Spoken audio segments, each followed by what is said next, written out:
Okay, good evening, everybody. Welcome to November School Forum meeting.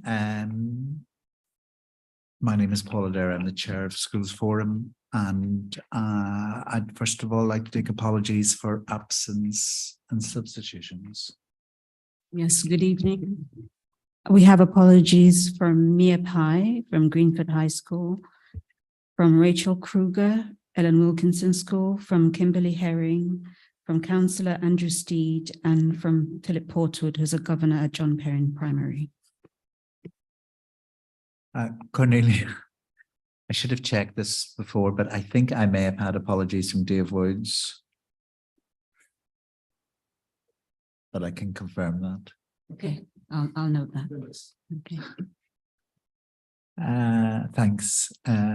Urgent matters to be considered? No urgent matters. Matters to be considered in private? None. Declarations of interest?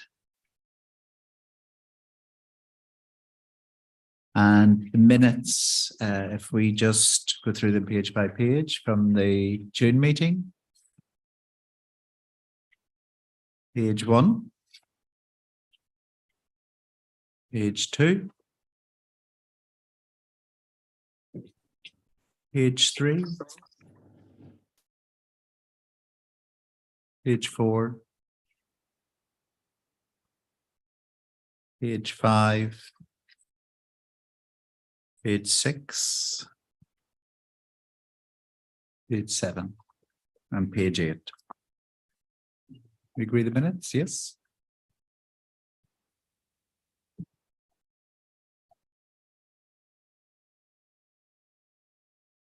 So to membership, so I think I need to welcome a couple, or at least one new member, Councillor Anderson.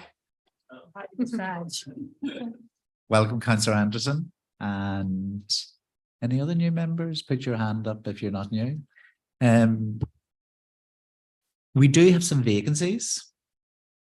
And we have 2 vacancies on the primary membership. We also have a vacancy, an academy vacancy, a non-maintained SEN vacancy, a VA and Faith vacancy, and we do have a 16 to 19 partnership vacancy, but Cornelia informs me. Yeah, so we do have a commitment from the college to put forward a representative. They're just agreeing who it's going to be. So we will have a representative agreed for the next and then for the next meeting. So Cornelia, will you, in your schedule of busyness, be able to initiate a election for the vacancies? Yes. Vacancies? We do need to have some capacity within our team, but it's on the radar to have these elections. Okay. Okay, great. And colleague heads and governors may, especially in the primary sector, may want to talk to their networks about it might make things a bit easier if we can encourage some members to take up those 2 primary vacancies. That would be great. Is the academy one? It's just an academy vacancy. It's not a primary, secondary. It's an academy chain vacancy. Yeah. Okay. Okay. So moving on to item 7, which is the main schools forum report. So I'll hand over to Tamara and Kim. Evening, colleagues. So at the autumn meeting of Schools Forum, the local authority feeds back on the consultation to schools around the various blocks of the dedicated schools grant, so the early years block, schools block, central school services block, and the high needs block. There are a range of items for noting on the report, but we're also seeking decisions on some of the funding arrangements moving into financial year 23-24.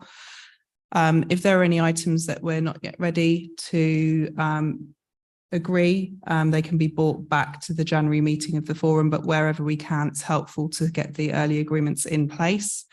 There are a range of budgets that are directly in relation to schools, and then also some central services budgets, and Kim will take us through each of those recommendations in the report. So our colleague in the corner, would you be able to keep an eye on if anybody puts their hand up virtually? Just said that to them online, so I'll keep an eye too. And Judith will as well. She's my able assistant tonight.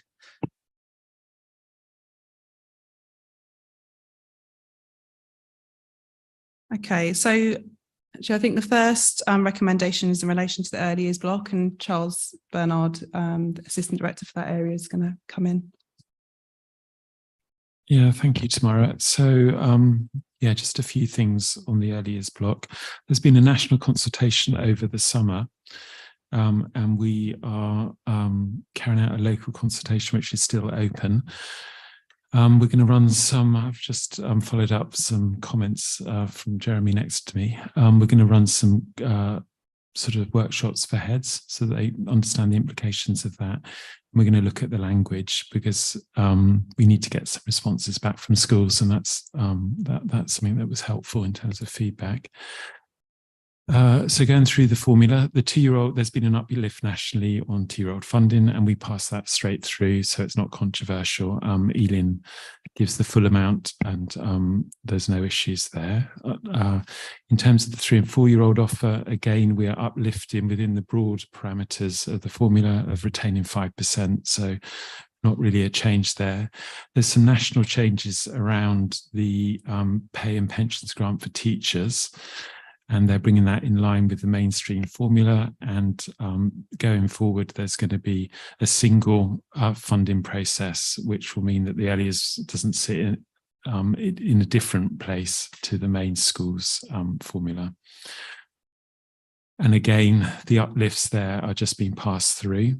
We already had in Ealing an incentive for payment linked to qualified teacher status, so we're just adding on that additional amount to a part of the formula that we already had in Ealing. So again, a minimal change for us. Just trying to think if there's anything else fundamental that I've missed. No, I think that's it on the main parts of the formula. Happy to take any questions on that before I go on to the comp funding and the early intervention work. Any comments or questions for Charles with regards to the early years consultation or funding formula? No? Great. So if you want to pick up the comp. Yeah, thank you, Chair. So we put in a bid for health funding, contain outbreak management fund. We'll probably never remember that again because it's post-COVID, but it's 450k, and we've focused that money in on early intervention for early years and schools. We, as you would expect, took some time to recruit to the team to deliver that extra work. We now have portage workers in post, 2 specialist teachers, and additional capacity within the early help early years team. And we have a detailed proposal in terms of the activity and the outcomes of that to bring back to School Forum in April. We don't want to lose that work because we can already see some benefits for that, and it's certainly been well received from people that have accessed it. So we're looking at how we can rejig our early years funding to support that work going forward. And there will be proposals that are put forward for that. One is around children in need and how we fund that. And that is funding within early years, which mainly sits in the PVI settings. And we're looking at how we restructure that funding to create some better value for money for Ealing, but also to allow us to continue this early intervention work across schools and SEN. And we will bring all of that back in April. So yeah, just flagging the work that's going on around early intervention there. So George, was that a specific grant post-COVID? There's no chance of further grants being? Yeah, sadly not, Paul. So we were lucky to get that money and focus it in this way from health, but it's definitely non-recurring. It was one-off. Yeah.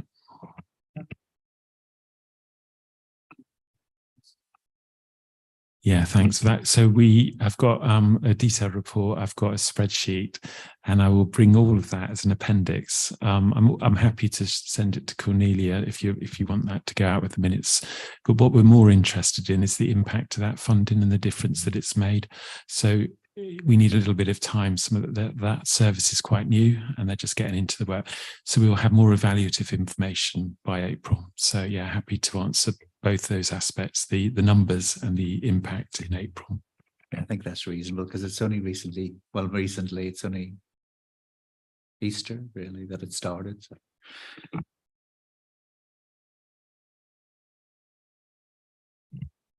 Okay, so moving on to the schools and high needs block. The first recommendation is to note and consider the responses received to the schools funding consultation document. So these are summarised in sections 3.2 to 3.5 of the report. They're summarised against each of the decision. So rather than go through those responses now, we'll go through them as we get to each decision in turn. The recommendation is just to note those. Then the recommendation 3 is to consider the proposed funding formula factors to be used in 23-24. So the section setting this out starts on page 16, using the large page numbers in the centre of the pages, and appendix 1 and 2 set out. So appendix 1 gives details of the pupil numbers, and appendix 2 gives details of sets out the national funding formula factor rates for this year in comparison to the rates used in Ealing the previous year. So the key points here are, so the report sets out what the estimated schools block funding is based on the provisional pupil numbers from October. Primary numbers do continue to decline, but they're down less than the big drop we saw last year. So it has less of an impact on the elements that are driven by pupil numbers that we'll discuss later. And there's a continued increase in secondary numbers at the moment. We're proposing to continue to set the Ealing formula factors in line with national changes to the national funding formula factors as far as possible, but noting that if it is necessary, if there's an affordability gap, then it might be we might need to scale back some of those factors, and it would be the prior attainment and the deprivation factors that would be scaled back if required. But noting that in terms of any scale back this year, as part of bringing bringing local authorities nationally in line with the national funding formula and moving towards that, there's a requirement that any capping of factors any changes to factors would be within a range of -2.5% to +2.5%. So those adjustments that we could make would need to be within that range this year. So the appendix 2 gives the draft factors. Anybody got any comments or questions that came on?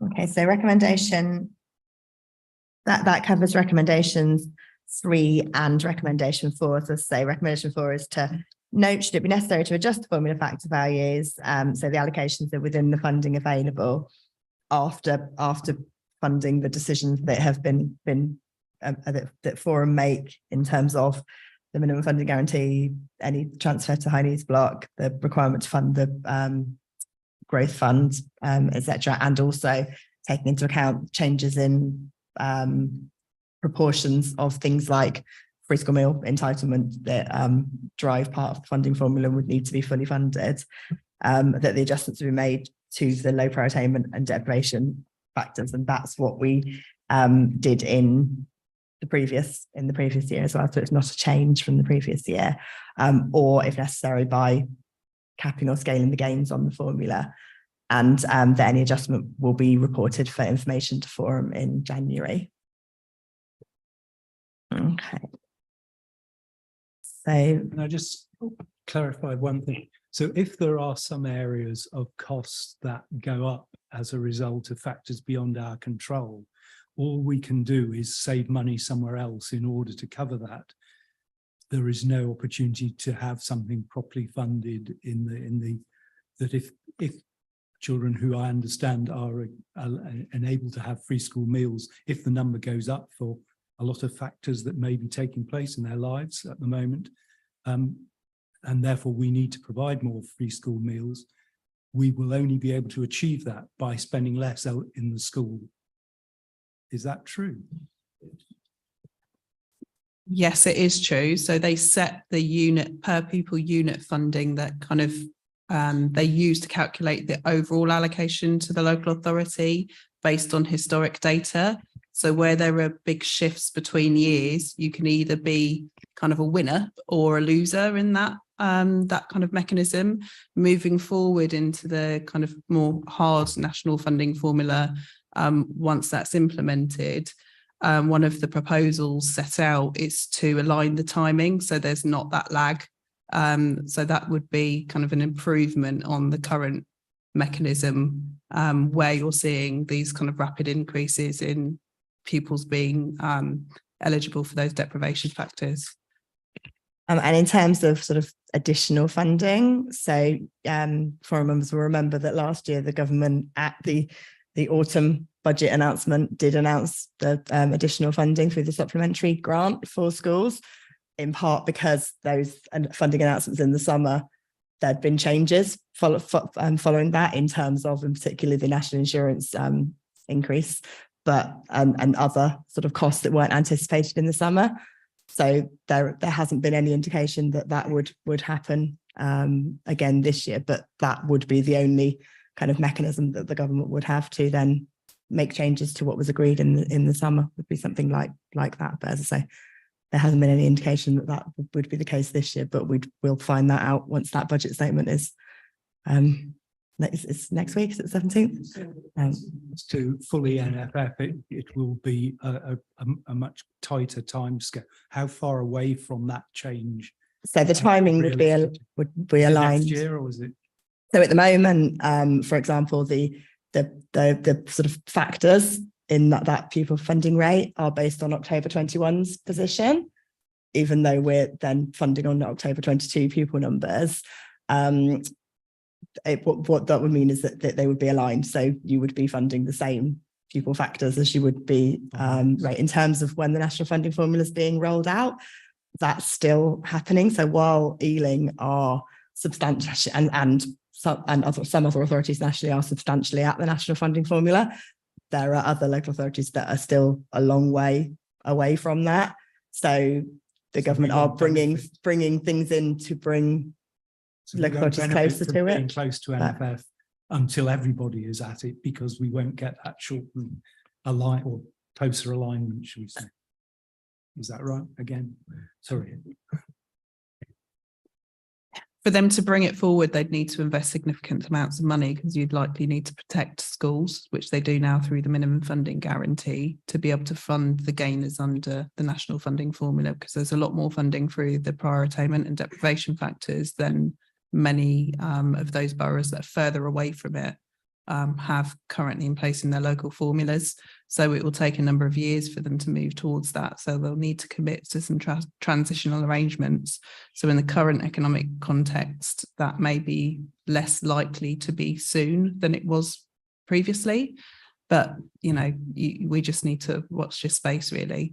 But that's, you know, one of the instances where there can be an affordability gap, but that will be modelled and presented with the next Forum report. But the kind of, this isn't a decision of Forum in terms of the funding formula factors. So you're noting the feedback, and then, you know, whether the Forum is broadly supportive of still remaining at or around the national funding formula. So if that's the case, then we'd proceed on that basis.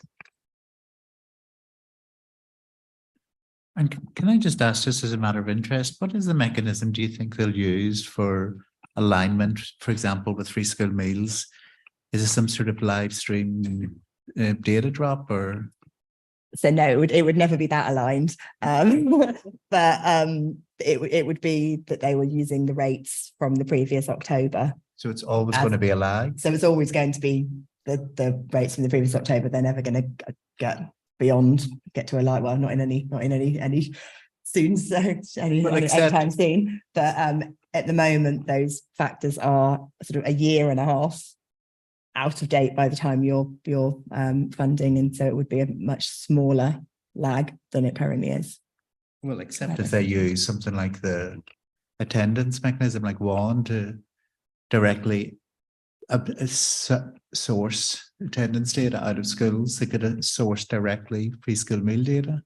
So a lot of the funding through deprivation is managed over next. So the free school meal 6, the other 6 factor. So there's a complicated kind of matching and management of that.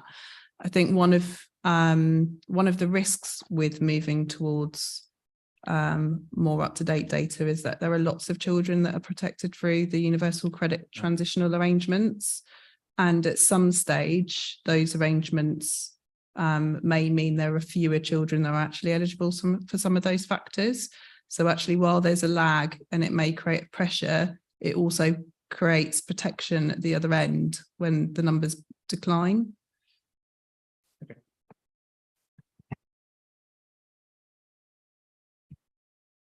Okay. So if we're happy to move on. Oh, sorry, Stefan. Who's assuming that the number of free school meals is going to decline? I only see it going up. So I'm not suggesting that deprivation is declining, but the free school meals eligibility is based on an incredibly low income rate. And a lot of the funding looks at pupils that have been eligible over a 6-year period. And a number of those pupils are eligible for universal credit protection rather than their current income level. And so that will have a future impact on the number that trigger these elements of the funding formula.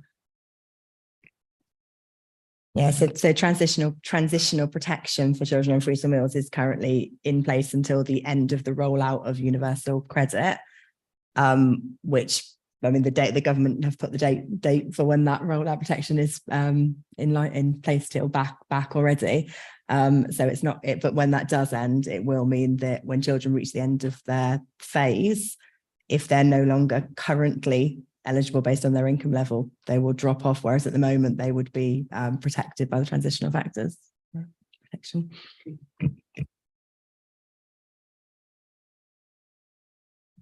Okay, so if I move on to recommendation 5, which is around agreeing the value of the minimum funding guarantee. So in the body of the report, this is page 17. So we're asking Schools Forum to consider the proposal to set the minimum funding guarantee at 0%, noting that a minimum funding guarantee above this figure will reduce the gains under the formula and move schools already above the formula away from it. So the minimum funding guarantee protects schools against a drop in their per pupil funding. So it doesn't protect schools against a drop in funding based on reducing pupil numbers. It protects against a drop in the per pupil funding. Where schools are largely funded at the national funding formula, they would see the increase in line with the increase that in funding. So this is where schools are already funded above the national funding formula and have been protected previously. So in the responses from the consultation, we had 18 responses to this question, of which 17 of them supported the principle of keeping the minimum funding guarantee at 0%. And one responded who was unsure on that in terms of how that would be met. The range that we were, so in last year, the minimum funding guarantee could be set between 0.5 and 2%. This year, the government range that we can set that between is 0% to 0.5%. So it's a much smaller range, as they're working to bring schools, bringing local authorities and schools as close to the national funding formula as possible. In terms of modelling what that looks like, early modelling suggests that the value of a minimum funding guarantee at 0% would be £138,000 and would apply to 2 primary schools. So it's only a very small number of schools who would be protected by that factor, and an increase to 0.5% would increase that to £158,000. So you're not talking about large differences in that. So yeah, the recommendation is to set it at 0% and keep with the principle of keeping as close to the national funding formula as possible.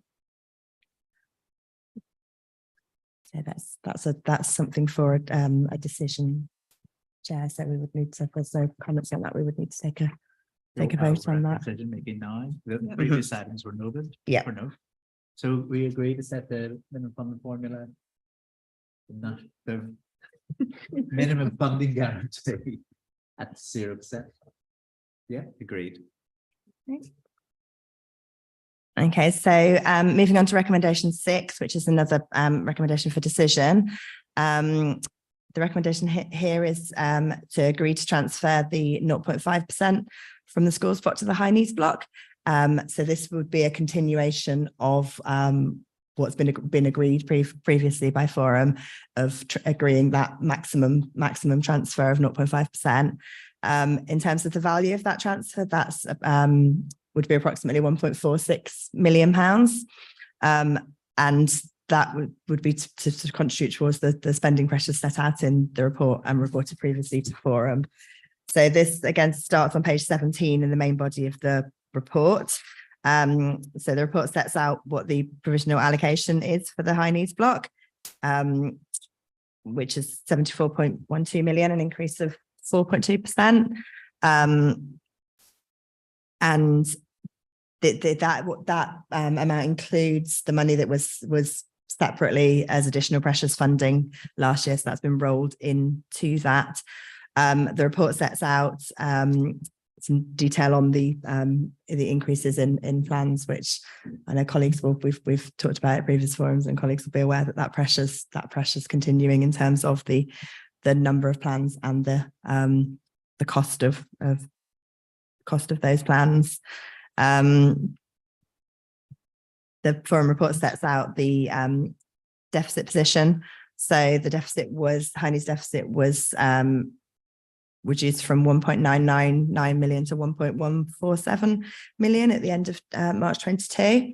And while the overall DSG was not in deficit, the high needs block was in deficit by that proportion. In the current year, the net overspend is projected to be 1.536 million after the application of one-off reserves, which would give a projected cumulative deficit of 2.683 million. So the pressure on that block continues. And yeah, the consultation through the consultation, schools were asked about retaining the 0.5%, and of the 17 responses, 16 supported the transfer, and there was one that was unsure. And the comments that were made about that proposal were supportive of the proposal, while noting that the support was due to the lack of alternatives, rather than an agreement in principle that the schools block would subsidise an insufficiently funded high needs block. But while making those points, the responses were in approval in the current situation. Jeremy. Thank you, Paul Adair.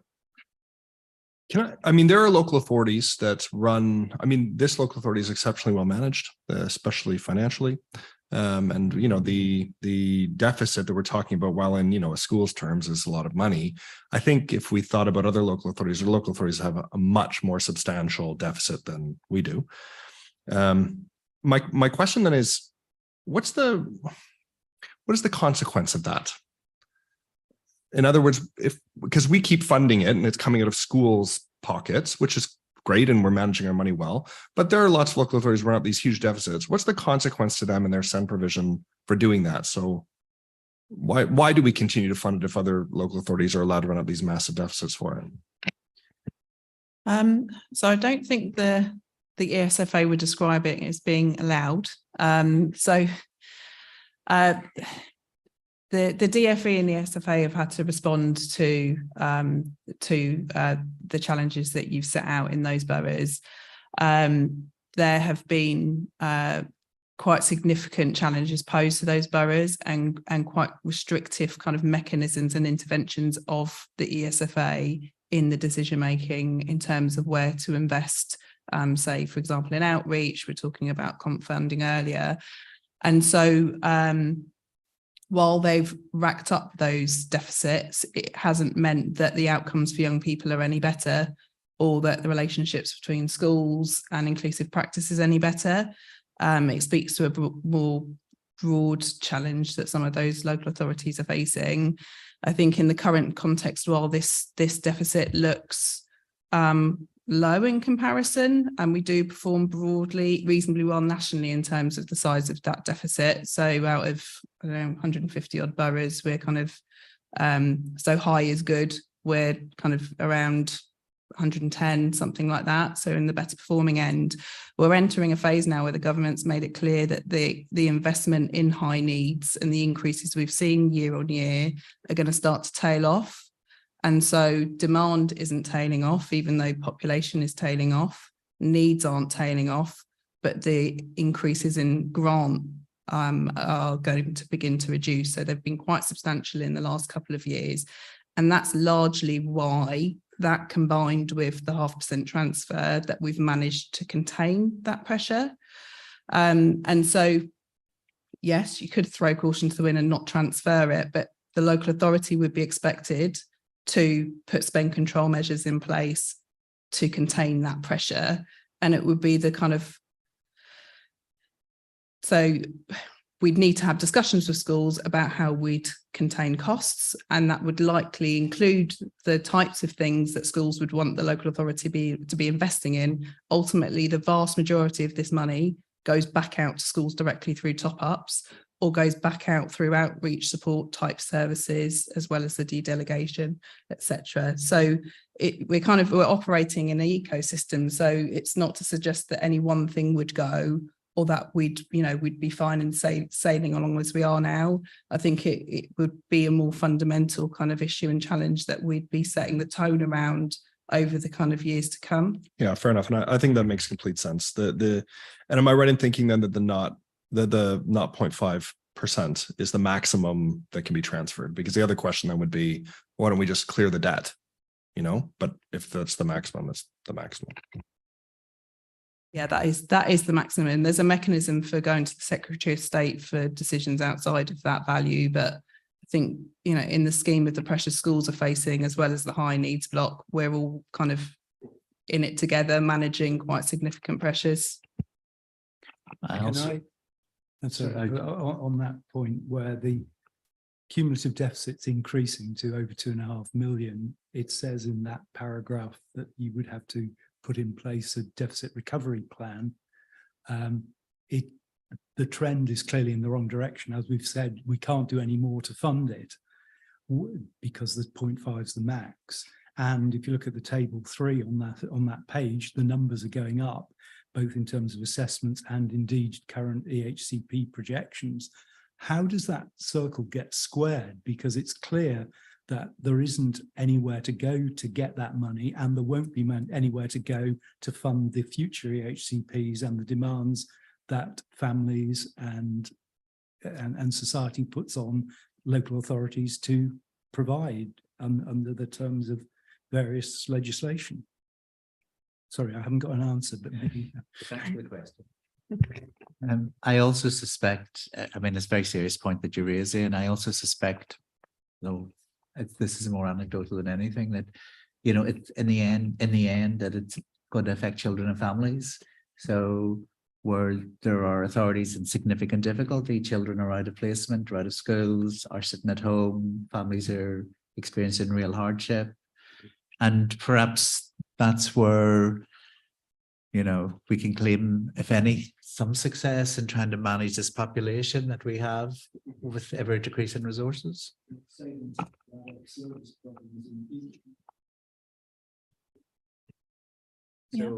I think we're going to ask Forum to agree that transfer. Okay, agreed.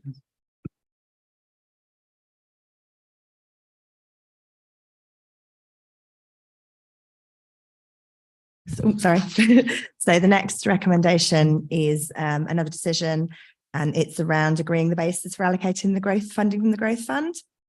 And also around agreeing what we do or don't do around a falling roll fund. So I'll just address the falling roll fund part of that first, which is on page. Yes, the section starts on page 19.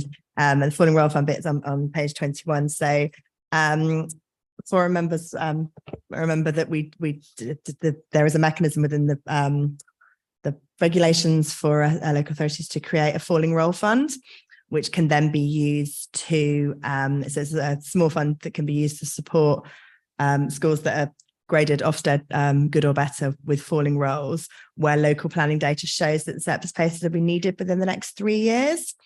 So forum members asked that we included that within the consultation this year to garner schools' views on that. The responses that we received were 100% in support of not introducing a falling roll fund, and the comments around that were received were around that not seeing that as the best way of using funds to support those schools, and around a sort of fairness in terms of schools where rolls had already fallen. I mean, while there are pockets of increased demand around the borough, we're not where we are seeing falling rolls. We're not expecting to see rolls increasing again within 3 years to the level that we would that would meet the criteria for any fund, and also it would be, I think, extremely difficult to, where roles were falling on a number of schools across an area, to prioritise who did and didn't receive that funding, even where that was the case that we felt like roles were increasing. So I think the consultation responses supported the local authorities' view that that wasn't the route to go down, but that's something for forum to confirm, agree that we don't go ahead with introducing that falling roll fund. So should we just take that decision now and then get back to the growth fund? So we agreed not to proceed with the introducing of a falling roll fund. Agreed? Okay. So in terms of the growth fund, so that's page 920 of the report. So the allocations are set that was received from the government are set out on the top of page 20. So we receive an allocation from the government to fund growth, and that allocation has been decreasing because they moved to a formulaic approach to funding that based on differences between censuses. Our provisional allocation for 23-24, it should say, is similar. So with the calculations that we've looked at so far suggest that allocation will be similar, maybe slightly higher than the previous year. So that growth fund has to fund two things. That growth grant is intended to fund two things: explicit and implicit growth. So implicit growth is where schools are new schools are growing and filling the year groups. So that needs to be funded through the formula. And then explicit growth is expansions of existing schools and bulge classes to meet in year pressure. So we received 18 responses to the consultation about, and the question there was about how the local authority should respond if that allocation is not enough to meet the level of growth. And 16 to 89% of the schools agreed that should the allocation be insufficient, the local authority should maintain the current rules and continue to fund explicit growth in line with the age-weighted pupil unit. So on bottom of page 20, it sets out what those rules would be for the 23-24 financial year in terms of the levels of funding. So yeah, the proposal is that where that grant is insufficient, that we would adjust the formula to enable us to fund the projected growth, the projected need for growth at those rates. That covers that. So yes, so the decision is around whether forum members agree that that's what we should do in those instances. Any questions or comments about the growth fund? I didn't realize that. Jeremy, just switch on your. I didn't realize that multi-academy trusts were funded through this fund from the local authority. Yep, so they are. So the growth fund is not ring fenced to maintained schools or academies, and any adjustments impacts all schools equally. The growth that we see impacts the maintained school sector as well as the academy sector. So while our new schools opening, they have to be academies. The fund is set out for, we'll fund those schools. And our growth in year for bulges and various things is broadly equally spread between maintained and academy sector. So there's no prioritisation from the local authority's perspective. It's about where we need the places to meet basic need in the area that the school is in and whether they got physical accommodation.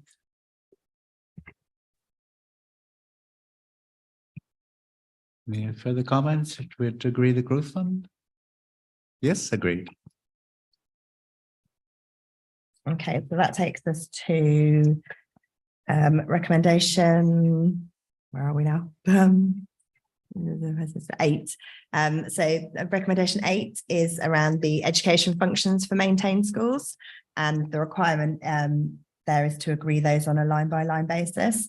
And these are for maintained school members to vote on, because these don't affect academies, so they only affect the maintained schools.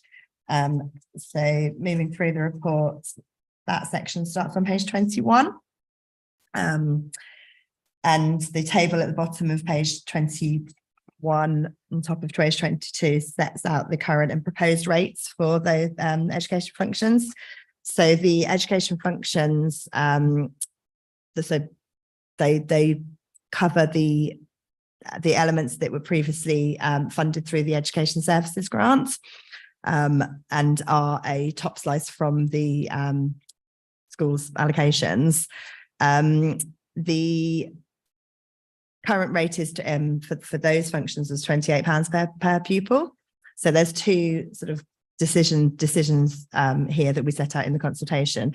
So one was around those functions that were previously part of the Education Services Grant. So those are the functions set out in the tables. So the education welfare inspection of registers, asset management, and the statutory and regulatory duties that the local authority have. And the recommendation there was keeping those at the rates that they were funded at last year. And then the second part of that is about how we fund the core school improvement functions.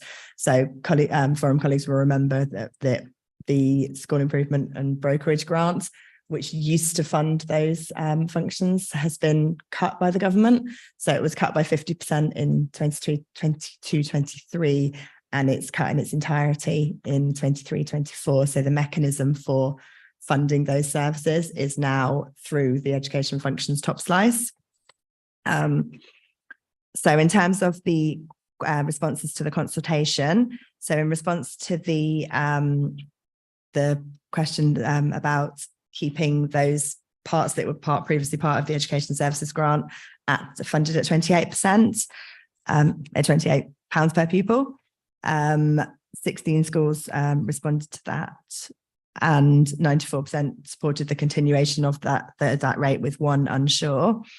And then with regards to the proposal around the school improvement grant, so the proposal there is to meet the 0.236 million, so £236,000 funding gap for the delivery of those functions by increasing the education functions by £6.93 per pupil to cover that.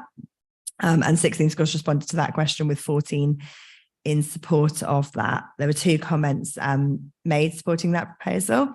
So one was around there not being another way if we don't want to be an academy, and the other was around MATs making larger than top slices than that for those functions. And then there was a comment around the value for money of that, and the comment around why there was such an increase. So the reason there is the big increase is because in the previous year, the grant was still 50% in place. And also forum members will remember that last January, we agreed to fund half of that gap through reserves, but those one-off reserves that we don't now have. So the proposal now is bringing about how we fund the full gap. Jamie, just come in.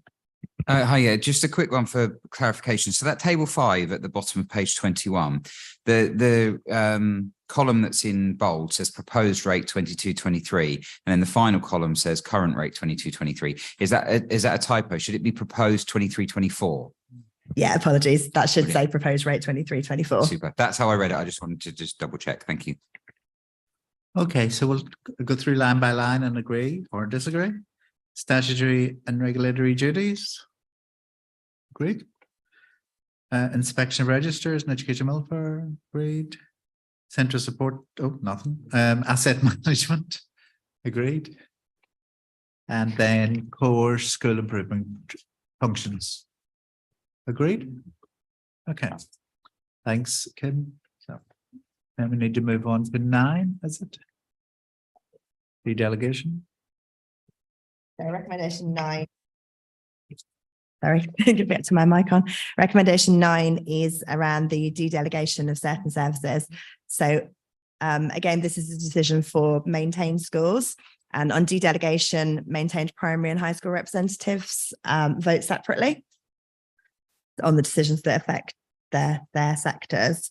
So this is set out on page, so it starts on page 23.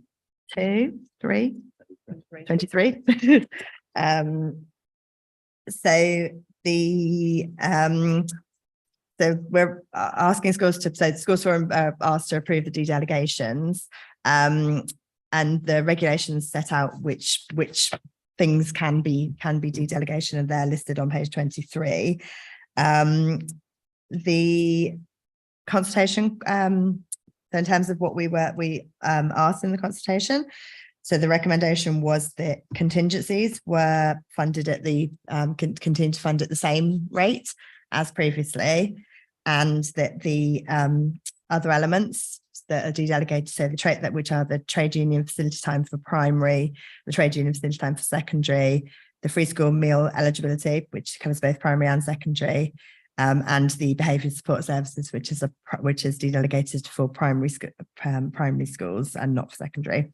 So the responses to the consultation are summarised on page 24. So in terms of funding the contingencies at the current rate, 75% of responses were in favour of that, with 1 response not in favour and 3 responses unsure.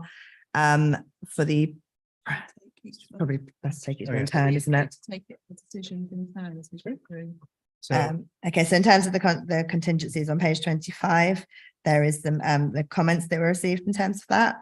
So there was a comment around the transparency about how the contingency can be used.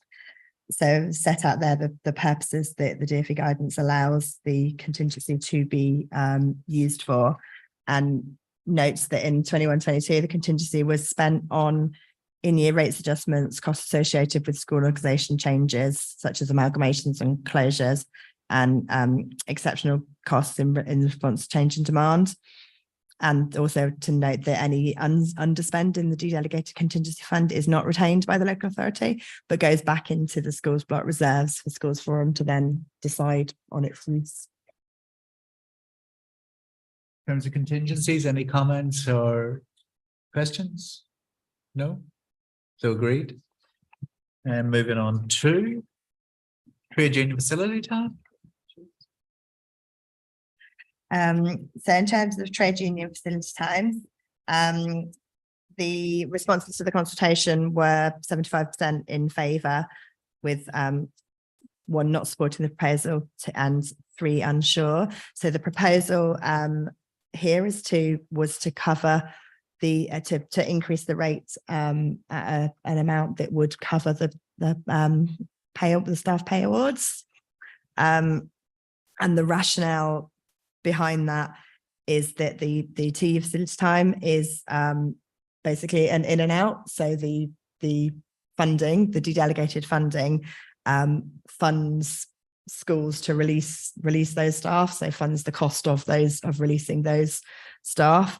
So not funding, not increasing that to fund pay awards would require that service to be scaled back. So we haven't yet done, because the pay awards have obviously only very recently been confirmed. We haven't yet done that work in terms of exactly what that increase would look like, because it's going to depend on the mix of staff for each of the different delegations. Because the pay awards are different for, well, both different for different staff groups, but also this year different for different levels within those staff groups. So it's a more complicated thing than it would usually be. So what we're asking for to discuss and agree at this meeting is around the principle, and then the intention would be to come back in the January meeting for a decision on the actual rates. Jeremy? Sure. Oh, Jeremy, yeah. I mean, I think I make this point every year. We're moving into a time of unprecedented unrest in schools for all staff, head teachers, cleaners, TAs, teachers, everybody.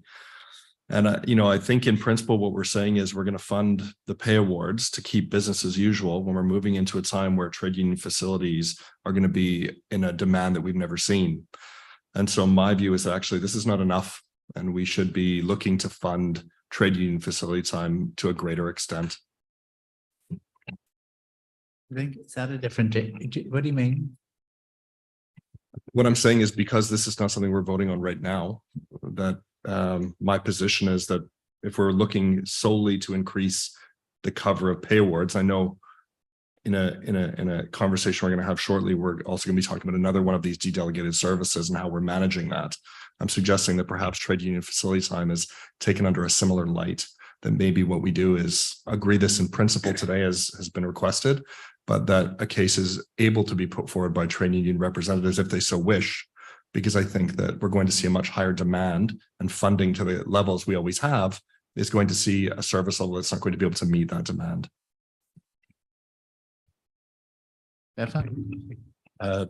For your information, as the NEU is easily by a factor of 10 the biggest trade union, teacher union in terms of numbers. We have 3,100 members. 10 years ago, when we were the NUT, we had 2,200 members, and at the time it wasn't paid as money, it was in terms of days, and there were 7.5 days with 2,200 members. Now that it is the NEU, I have 3,100 members, and the amount of money equates to about 5 days.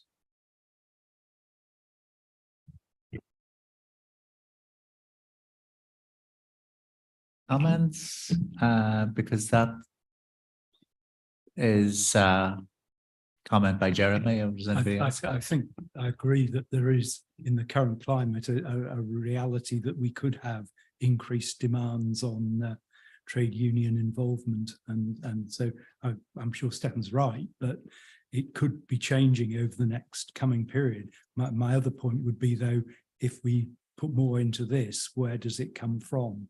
And that's the trade-off that we need to think about.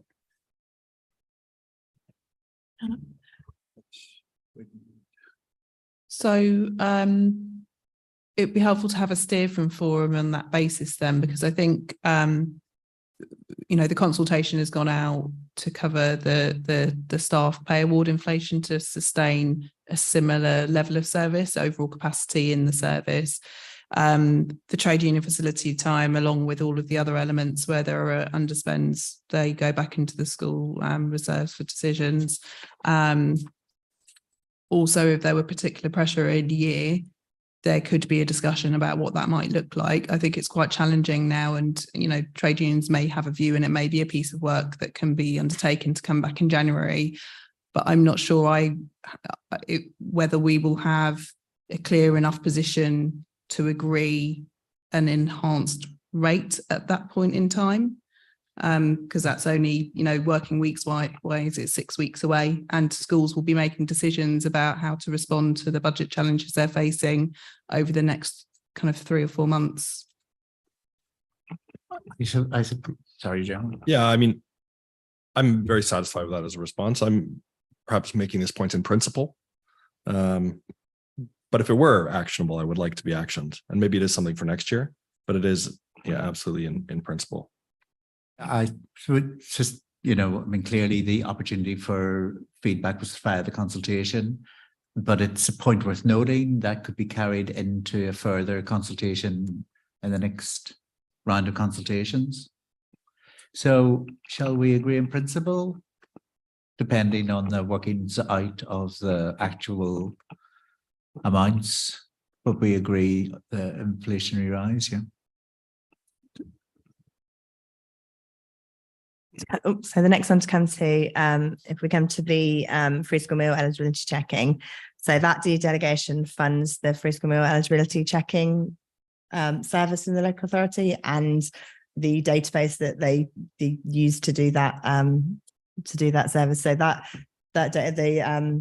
local authority have a bulk eligibility checking facility, which that delegation funds along with the staffing that manages that, and that helps maximize the identification of pupils because it allows for both for parents to apply for eligibility checking, for schools to apply on parents' behalf, and also for schools to bulk apply for that.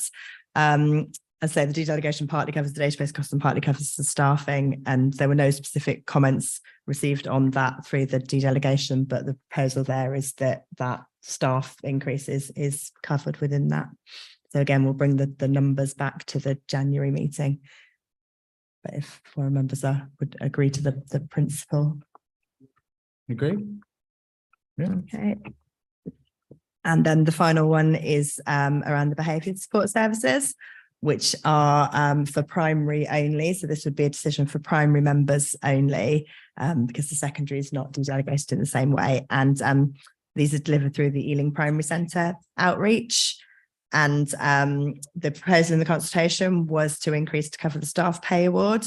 But the Ealing Primary Centre have flagged that the funding to cover the staff pay award would still leave a funding gap to maintain the existing service at the current level, partly because of there's been reducing pupil numbers, and partly because past pay awards haven't been fully covered by the increases, and also in anticipation of further increases in 23-24. So Jamie, did you want to come in on that?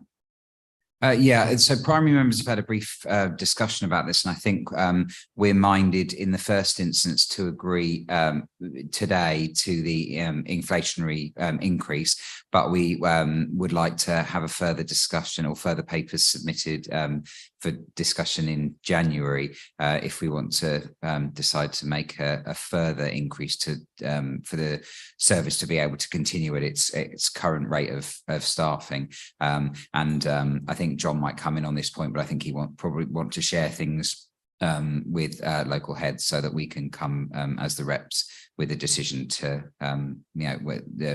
fully prepared to make a decision of whether we want to fund extra. John?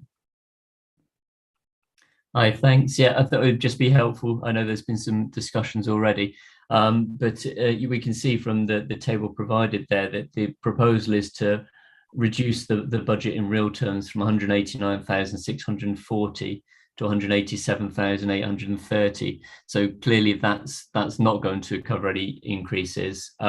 The budget's fallen over the last 3 years from 192,000 de-delegated. So over that time, we've had we've had staff increases of about 7%. So to actually make up that shortfall is proving impossible from a buyback model. So we're left at the moment with having to go back and to consult again, either on an increase in funding or a reduction in the service. The choices are going to come to that at this point. So I think that Kim and Jamie have summarised the rest, but I thought it was just worth putting forward exactly what the situation was from the services point of view now.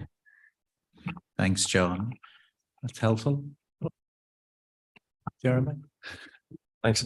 Listen, I'm a wholehearted supporter of the conversation we had, or the conversation we're having about this reconsultation, and I wholeheartedly believe in the value of our SEMH outreach service and the work that John does. However, what we've just said is that we are unable to do that for trade union facilities because we only have 6 weeks left, but we are able to do this kind of consultation for the behavior service. So I think it's slightly conflicting. Sorry, could I? Sorry. So I think what we're talking, they're two slightly different things, but there's a broad principle. So my understanding of what we've discussed is there is a current level of service, and the conversation we're having in terms of considering the level of funding moving into next year is to continue with the same level of service. And in real terms, there has been a cut to that the services budget over a period of time, which is not quite the same as anticipating future increase in demand in relation to future staff reorganisations, which may occur during the next financial year.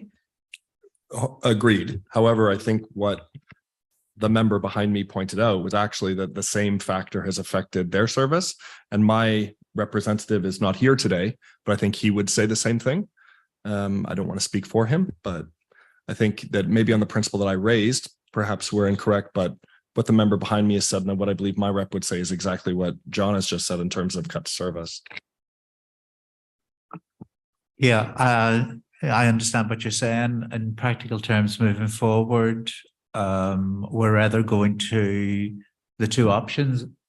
The two options are to treat both of them the same, either in the short term or on the medium long term. So I guess that's the principle that we have to come to, whether we do an immediate, relatively immediate increase following what you're saying, or we put them out in the next year to further consultation, sort of treat them the same, although there are differences. And I think the principle of almost a minimum funding guarantee through what's been agreed through consultation and what could be agreed here today or in January, I think applies and stands. And I wouldn't suggest that either of those services should not be entitled to this. But what I am saying is if further funding or opportunity is for one service, whether or not people would push through both, no one knows, but the opportunity I think should exist. Okay, Jamie, and then John. Yeah, I think there are quite substantial differences actually, because I think trade union facility time is paying a member of staff, and it is subject to the increases, the increase in their salary costs. Whereas with the primary behaviour service, it's not just the increase to salary costs; it's actually that service is funded on pupil numbers in the primary sector. So for the last 3 years, pupil numbers in the primary sector have dropped. So that's affected the funding for the service, as well as inflationary increases as well. So there's two sides to that.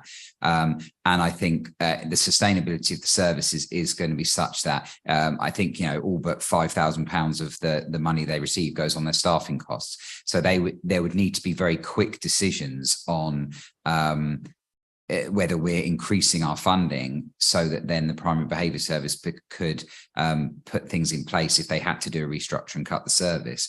There's quite strict timeframes there, and I think January needs to be the time that kind of decision is made. Whereas for the trade union facilities time, we actually we're saying that's anticipatory. We might have less or whatever. Whereas actually the primary behaviour service is a model that's actually already been costed and there's already things there. We're being speculatory about potentially needing more trade union time per school, but actually we know for a fact that there's been I think it's a 13% increase in uptake in the primary behaviour service. So there's actually that data can be provided probably a lot sooner, but we could give the option for trade unions to provide something in January as well. But I don't think we should deny the behaviour service the chance of doing it in January. John and then Stefan. I think I had a similar point to make as Jamie, which is this is about sort of time and the ability to do that. But on the broader point that that Jeremy's raised, there's a sense of fairness here in terms of the principle, and that the trade union time should also be looked at in the same way. It's whether, from my point of view, whether that can be done in the timescales which we're talking about here. So just in terms of timescales for this piece of work, ultimately, this is a decision for schools, and a service schools are de-delegating and being provided by others. So it's absolutely possible, to the extent the respective services are able to provide a proposal for schools to consider and undertake those conversations. So, ultimately the decision about the rate is to you, they're not central services. So just thinking about timescales, the proposals and the communication and the consultation with schools would likely need to happen before Christmas, due to the timing of the January forum. So anything that you want in the report will need to be agreed on prior to Christmas, while those discussions could continue after the return in January. So just to frame that. And I think there are probably different tensions with each of the decisions that you may want to make, and different perspectives. And so it's important that school forum members feel comfortable with those decisions when they come back in January. Did you want to say something? This isn't to negate or juxtaposition or counterpose the primary school, the point I'm about to make, and it probably doesn't necessarily negate Jamie's point either. However, there was one point of information is that the trade union facility funding, each school pays by the number of pupil, by the number. So it is pupil number related. So the more pupils a school's got, the more it contributes to the funding. That's the arrangement. Personally, I think it should be paid on the number of members that I have and the number of members that other unions have. And in an indirect way, that happens because the more pupils means more staff and therefore more. But it is still a fact that it is done by the number of pupils in the same way as the pupil per service. But I'm not arguing one over the other. I'm just pointing that out as a fact. So just to clarify, there's a limited range of mechanisms for determining a per pupil factor. So you can't use numbers of staff, etc., to determine it. You're either determining it based on overall pupil numbers, or, for example, free school meal pupil numbers, etc. Talking in general principle terms. rather than reality. As a point of principle, it should be the number of members. But I understand how it works. I'm just saying that's, in an ideal world, that should how it be. So am I right in thinking that, Tamara, you said that as it's funded by schools to provide the behaviour support services, so if the schools are prepared to pay more, because it's in their interest to do so, financially it's a pressure, but in terms of service delivery, it's worth it. That is kind of neutral between the two. So it's purely a case of moving money from one pot to another and getting the service that the schools want to have.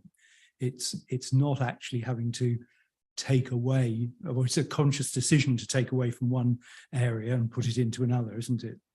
Which sounds equitable and just needs a bit more consideration. Yeah, absolutely. But it is that consultation is important. So we wouldn't be undertaking a formal consultation.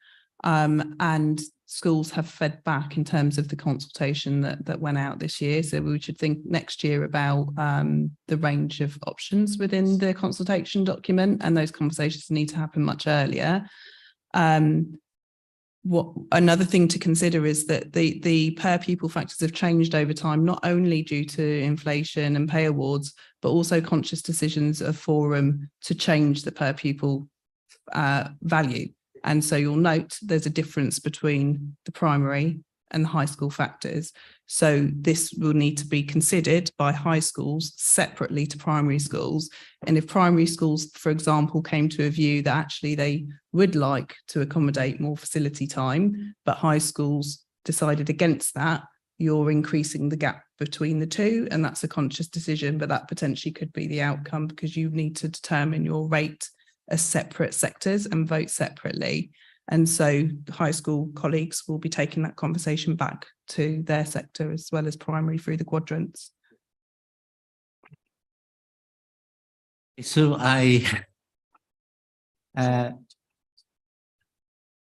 John, have you got your hand back up? Yes, thanks, Paul. Sorry, I don't want to elongate the conversation more when I think we're kind of pretty much at a decision point. But Tamara, just on your point there, I think, and I don't have the exact consultation question in front of me, but I think the consultation question was, do schools support increasing funding to cover the inflationary costs?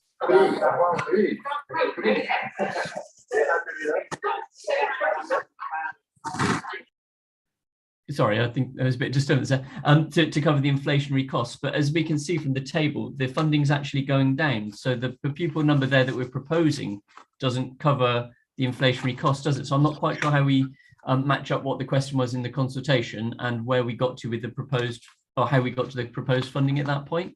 Yeah, John, so that budget set out in the table in the fifth column along is the budget based on the current rates. So because we haven't come to a figure yet in terms of what that pay award increase would actually be, those budgets are without any increase at all. So but why are we showing the those? proposal would then cover the pay award, would then increase that.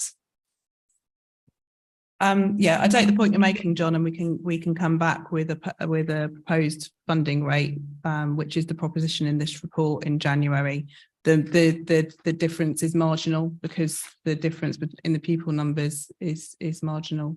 I suppose it might be, but if we just looked at the at the Prime Behaviour Ealing Primary Centre service of 189,000.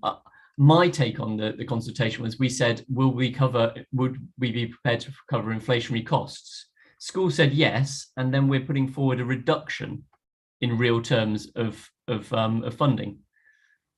Yeah, and I think that doesn't seem to make sense in my mind. Sorry.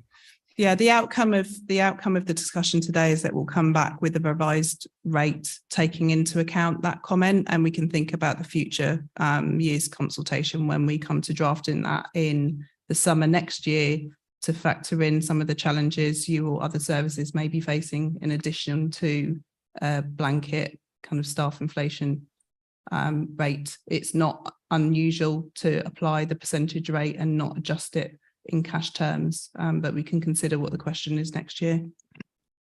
Okay, so to try and bring some consensus on this issue, the issue has, as I understand it, has shifted slightly to an issue of equity rather than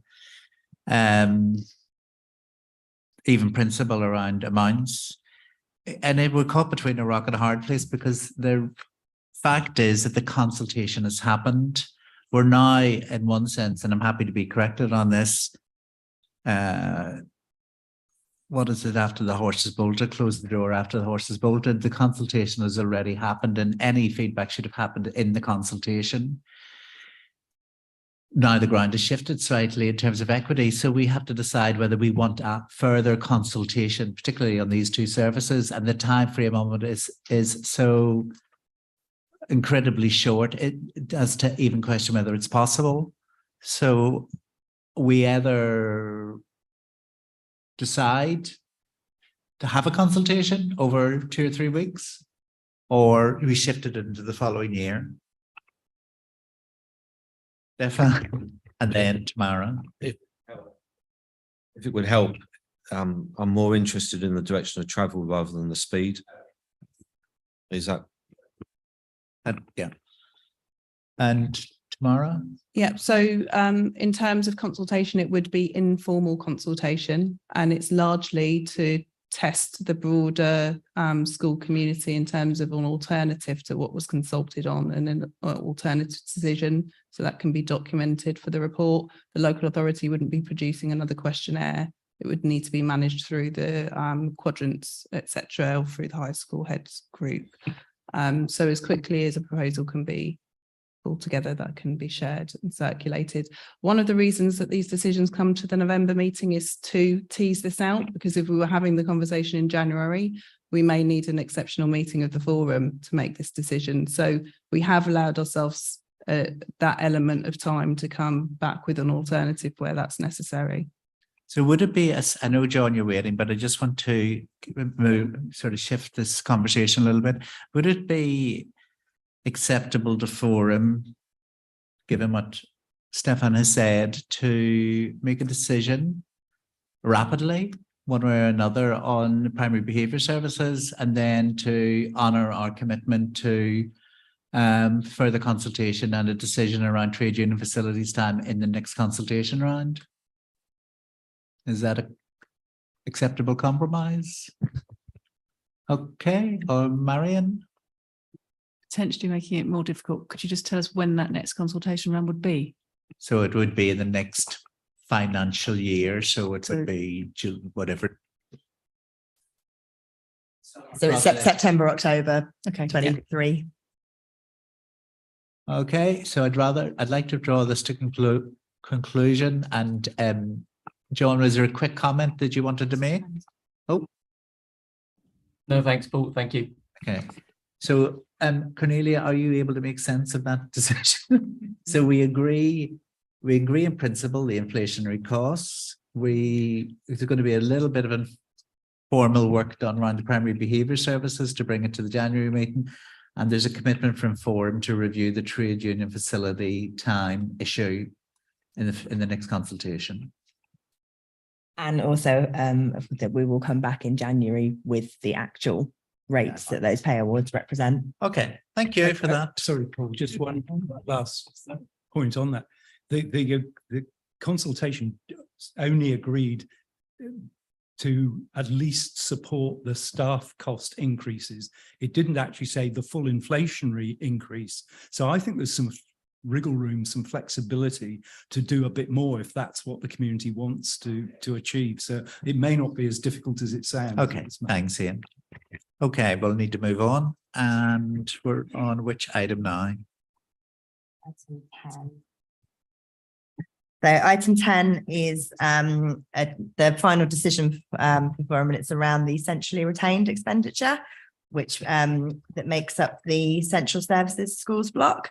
And that needs to be agreed on a line by line basis. So this is set out on page, where do we start? 26.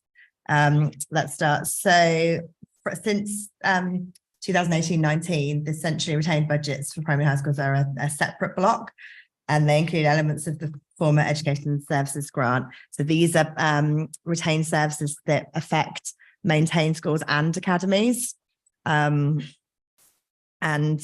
following the so we've seen reductions year on year in recent years, but we'll see a slight increase in that block this year, because part of the formula that decides the rate that block is funded on per pupil, there's a free school meal element to it, and we've seen such a large increase in free school meals in recent years that we do actually see a slight increase in the rate from 42.71 to 43.71 this year.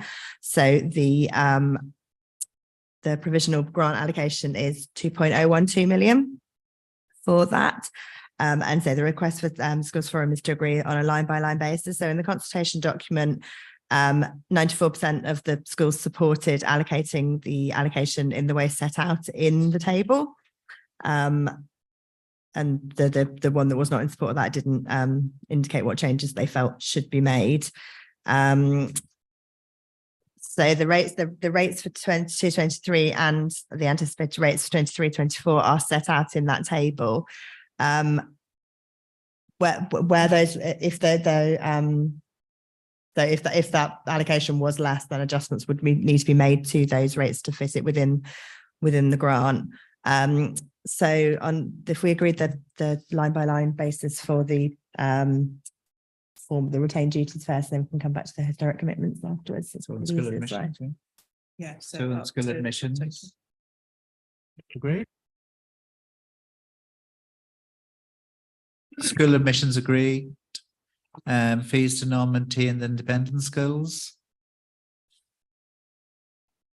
Agreed. And other items. Copyright license. Yeah, so the other items is the copyright licenses that are paid centrally. Okay. And we need to fund that at the rate we're charged for it. So that's an anticipated rate. And if it does end up being higher than that, then more adjustments would be needed to made to the other areas to fit within that grant. And retained duties. Agreed. Great. And then moving I quickly should have said on. with the retained duties, so that increase that we're anticipating because of the per pupil rate increase, the majority of that has been put into the retained duties.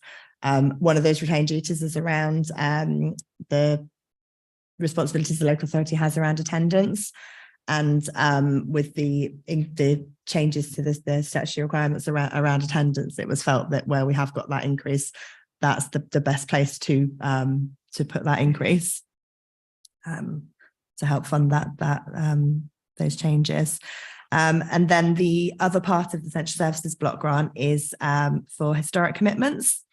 So as part of that Central Services Schools Block, the DfE allocates a lump sum for historic commitments. So these were things that were formally agreed by Schools Forum, and the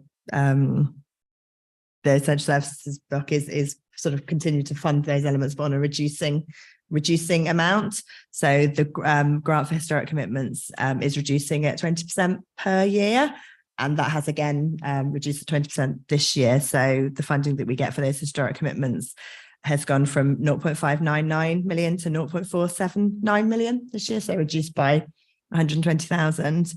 And the decision here, so we need to agree these on a line-by-line basis again, but the decision here was around how we applied that 20% reduction in those rates, and the proposal was to apply it proportionately to each of those historic commitment areas. There were two comments made about that. One suggesting that, one of those suggesting that the transfer should be, the reduction should be into the high needs area. So that's last financial year, we applied that reduction in full to the high needs part of those historic commitments. This year, the proposal was to reduce each of those areas proportionately by the 20%. Okay. So safe supportive action. Agreed. Parenting services. Great. Lax teaching service. And historic commitment savings transferred to high needs. So where do these get funded from as this gradually diminishes to zero? How do these services get delivered in the future?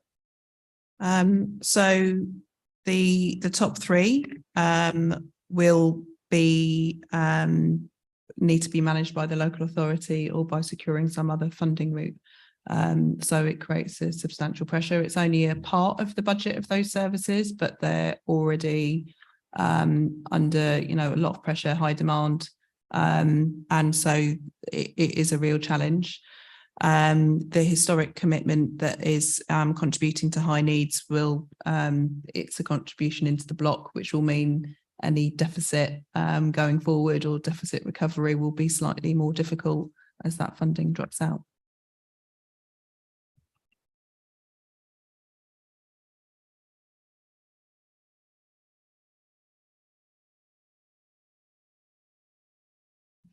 Okay, thank you. And then item So the remaining 11. decisions are around for noting rather than for decisions. So item 11 is to note the composition of the notional SEND budget, which is set out on page 29. So we're not proposing any changes to this. So within the funding formula, the national SEND budget it's a notional budget, so it's not it's an element within the school's funding that is notionally for the first 6K SEN budget. So we're not proposing any changes to that from last year. We're proposing keeping that the same. Going forward, the government's intention is to move to standardise the calculation of the notional SEND budget. So at the moment, local authorities have different proportions assigned within the budgets notionally for that SEND budget. So one of the things government are planning to do is to standardise that going forward. But for this year, we're proposing that remains the same. Yeah, it doesn't actually make a difference to the amount of funding in any of the budgets. So it's more of a steer for school leaders in budget setting about how they may choose to invest part of their budget around their SEND provision map than it is an actual allocation. And then progress on the balance control mechanism. Yeah, so recommendation 12 is around noting the progress made on the implementation of the 21-22 balance control mechanism. So forum members will remember that at the July meeting, the decision made in terms of whether to implement the balance control mechanism, and forum members asked the local authority to go ahead with implementing that on the 21-22 balances. So schools who met the criteria for the application of that have been written to and given the opportunity to respond. And then the approach is then to review those responses. And in the past, like we have proceeded with the clawback in the vast majority of cases. So the intention will be to update forum further on the progress of that at the January meeting. And one of the other things that we discussed at the July, is it June? I've written June and July there. The summer meeting of the forum was that the local authority would look at the alternative approaches and to that balance control mechanism. So we'll bring, the intention would be to bring that to the January meeting in terms of what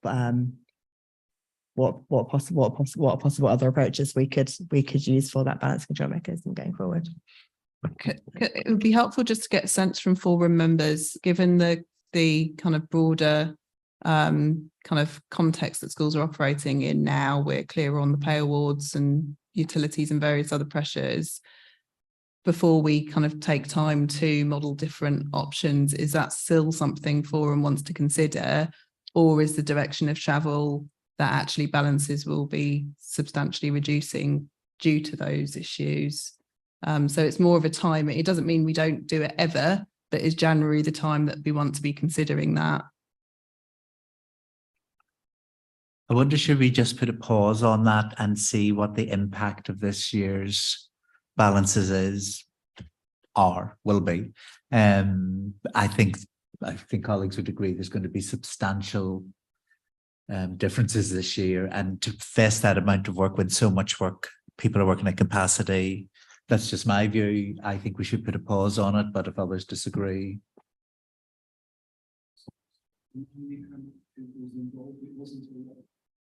Well, it's the remodeling of the amounts.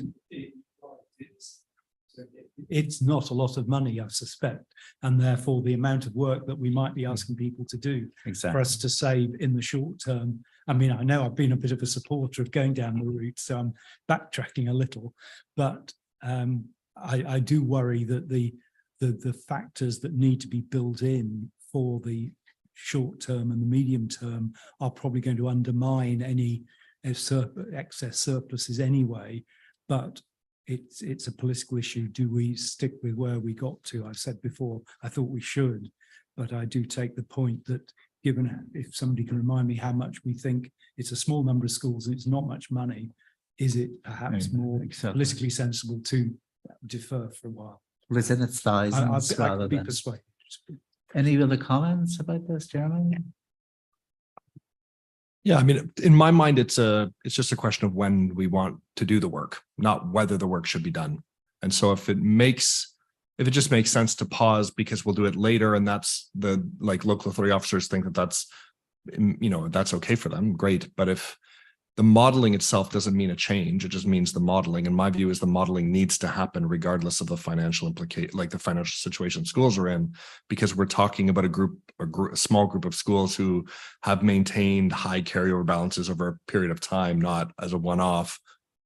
So to me, it's a question of, do we do it now or do we do it later? But I think it still needs to be done.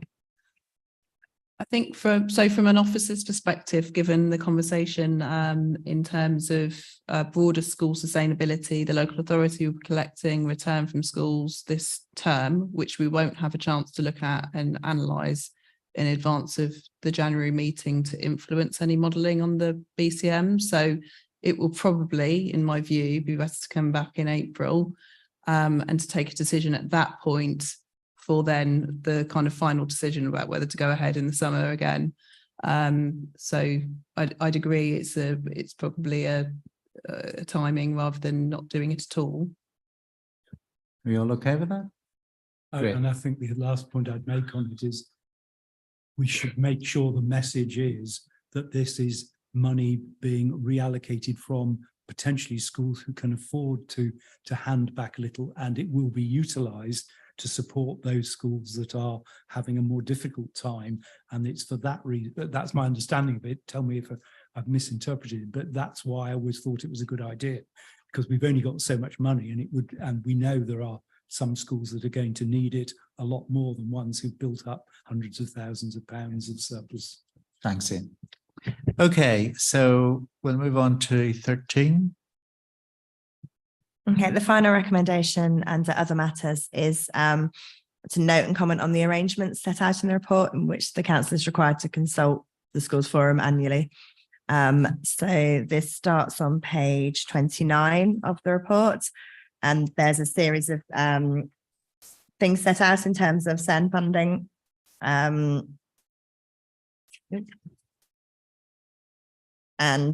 funding of PRUs, early years provision, administrative arrangements that are set out in the report in terms of the arrangements around those areas. So I'm happy to pick up any questions that forum members have on any of those arrangements. There's no change to those arrangements for this year.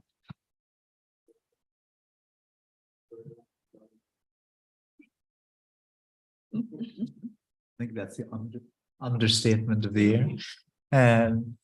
Okay, thank you very much, everybody, for, I think it was a very useful meeting and we got some resolution on some issues, which was great. I know everybody, so that draws the meeting to a close, except for one important issue. I know everybody really wants to go, because very important things to do. But we should mark this meeting by saying goodbye to Judith. I'm not going to make a long speech, much as I want to make a long speech. But I do want to really do mark this occasion by thanking Judith for everything that she's done for Schools Forum, generally for her service, which is very hard to measure and to be in gratitude for. I mean, I won't go on too much, but I know, but I do think we need to mark this. Judith is, I think we would all agree, quite a remarkable colleague, and has provided tremendous steer and support for us all over a number of years. And I personally, and I'm sure colleagues do, regard it as a tremendous loss, but things move on and other paths open. And so on behalf of Schools Forum, I'd really like to record our sincere thanks to Judith and to wish her well and success in the next stage of her career and life. So I will make a really long speech just because I want to stop you from getting to celebrity jungle. No, I don't. But it's been a real pleasure working with all of you. So thank you, Paul, for your kind words. The reason I sit here saying nothing is because these people around me are so good. So I have nothing to say because they're fantastic.